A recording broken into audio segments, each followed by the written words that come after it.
গন্ধে ভারী, যেখানে শিশুদের কান্না আর মায়ের আর্তনাদের আকাশ বাতাস প্রকম্পিত।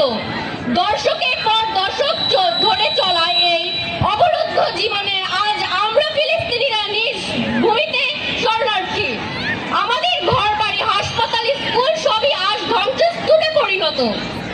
একটি শিশু যখন তার ঈদের সকালে বাবার জানাজা পড়ে, তখন মানুষের বিবেকের কাছে প্রশ্ন জাগে, এ কেমন বিচার?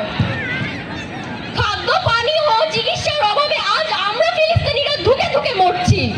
আমাদের এই কষ্ট শুধু ভৌগোলিক নয়, এটি একটি জাতির ধ্বংসের নীল নকশা। হে বিশ্ববাসী, ফিলিস্তিনিদের রক্ত আপনাদের মতোই লাল। আমাদের কান্না আপনাদের শিশুদের কান্নার মতোই তীক্ষ্ণ। আমাদের প্রতি এই অবিচার শুধু ফিলিস্তিনিদের জন্যই নয়, এটি সমগ্র মানবতার জন্য কলঙ্কজনক।